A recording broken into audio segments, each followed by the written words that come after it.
Hello and welcome to Lecture 6. In this lecture I further explore the relevance of Global English's language teaching for EMI by exploring the role of language, the E in EMI. In this lecture I explore the language-related challenges of EMI and language use. Global English's language teaching is not only relevant for EMI due to the language learning objective of many EMI courses and programmes, but also because of the language-related challenges which have been identified. Issues often relate to teachers' and students' English proficiency, which has been found to impede the successful implementation of top-down EMI policies. Students' linguistic challenges include things like difficulty taking notes from academic texts, comprehending lectures, understanding teachers' accents, and understanding academic texts due to insufficient vocabulary knowledge. Rose et al. Found that students faced language learning challenges regardless of language proficiency.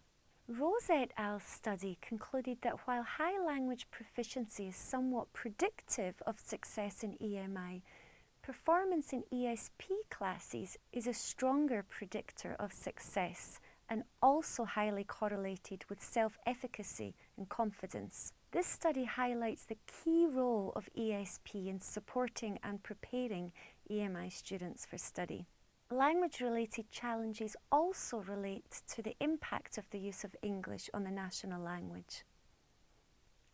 In response to the need for research into EMI policy implementation in the Japanese context, Aizawa and Rose investigated how the policy is being enacted into practice at a university in Japan.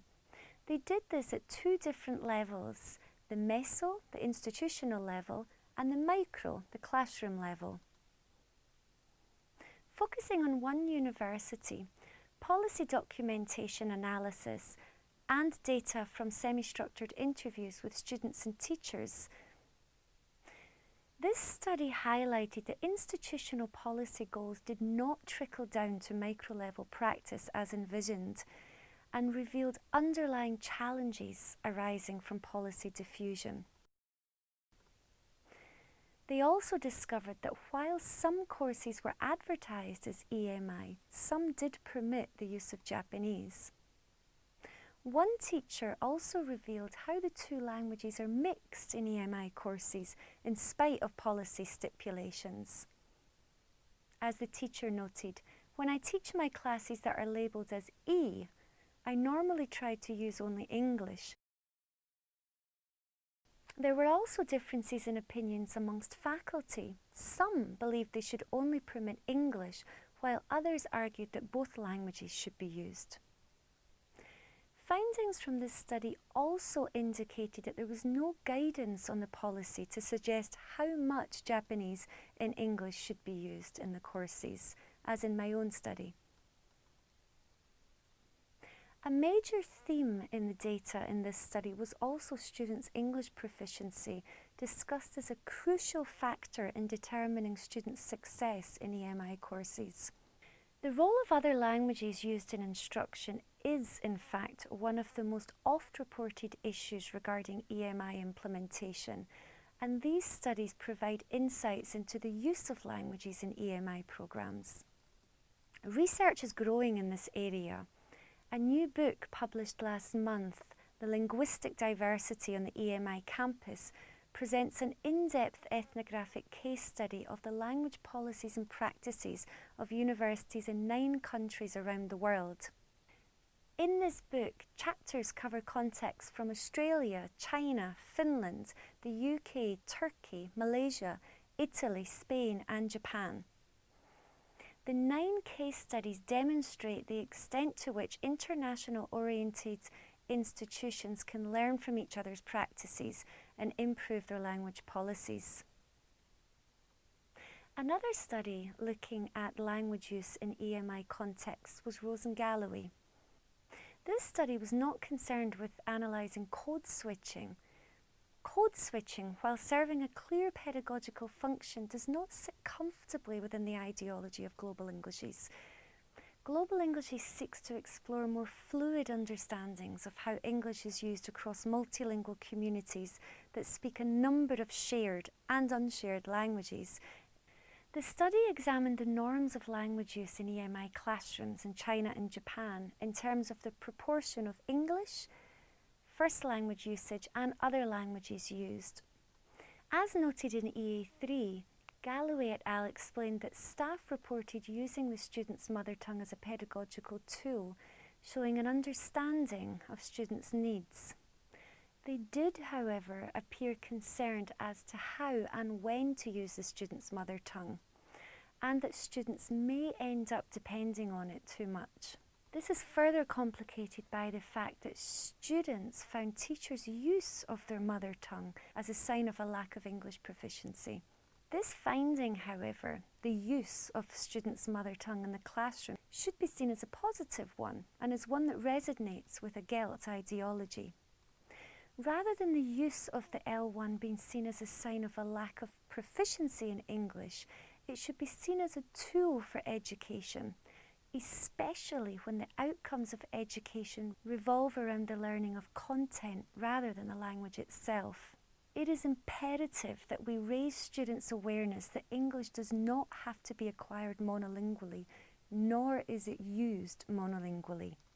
If a Gelt curriculum can accompany such EMI programs, language courses can better educate learners of the important role of other languages in education, and therefore raise awareness of their positive applications to EMI. However, when attitudes towards the use of English only were further explored, there was a strong preference for English only use, particularly from the L2 English-speaking students.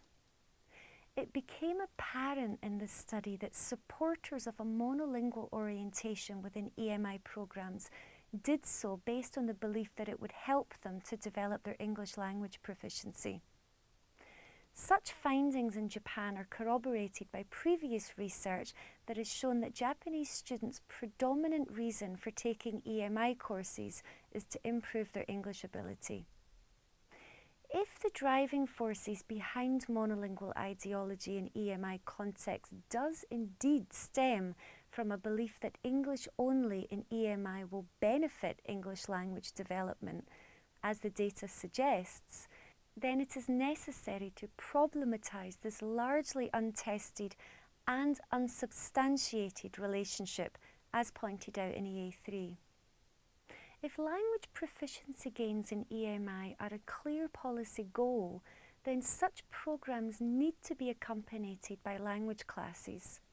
Due to the ideology underpinning global Englishes, matching the lingua franca functions of English within EMI, a Gelt curriculum is ideally suited to support this dual-purposed EMI model. Promoting the use of both the L1 and translanguaging can help alleviate comprehension challenges associated with EMI, which is clearly important for programs where knowledge of the subject matter is important.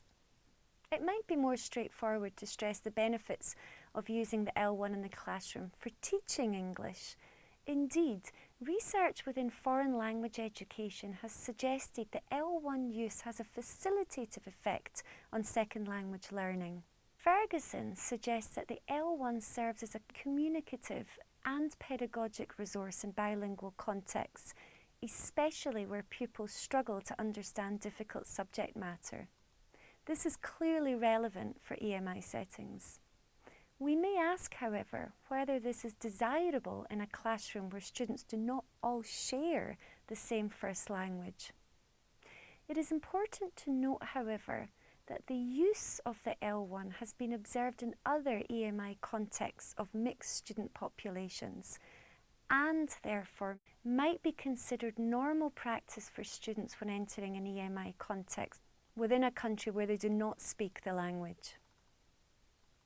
EMI need not mean English only or English always, or that all communication needs to happen in mutually intelligible languages, so long as everyone has access to the information needed to succeed.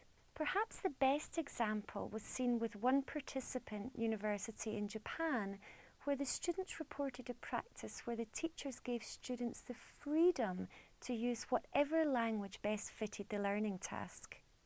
This resulted in translanguaging practices, such as conducting group work in a range of shared spoken languages based on the English medium content, but then returning to English for functions such as reporting back to the class. In short, a global English's orientation to EMI practice would argue that language does not need to be policed, especially if the goals of EMI in terms of content are being acquired via the student body's linguistic repertoire. The studies reported in this lecture, however, only report on a single dimension of the Global English's language teaching framework related to views on the use of the L1 as a resource. Even within this single dimension, we find stark differences in reported L1 use in EMI settings, as well as beliefs that underpin how much and in what circumstances the L1 should be used, if at all. In drawing on other elements of the GELT framework, further research questions can be explored in EMI, such as who are the teachers of EMI? How does their L1 status affect stakeholder perceptions of them? What value do qualifications and competence have in comparison to L1 status? We need to arrive at some sort of consensus about what kind of English will and should be used in EMI in higher education. Again, this needs further unpacking. Are we talking about a native speaker English or other nativized varieties of English, or indeed English as a lingua franca? If it is English as a lingua franca, then, how does this affect international students coming from different geolinguistic areas, including English dominant ones?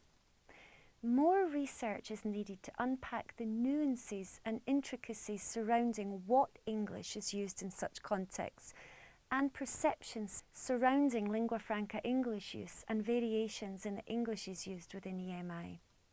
So that's the end of Lecture 6. In this lecture, we started by reviewing the main driving forces behind the global EMI trend and explored the role of the English language in EMI settings and also language-related challenges of EMI and how English is used in these settings.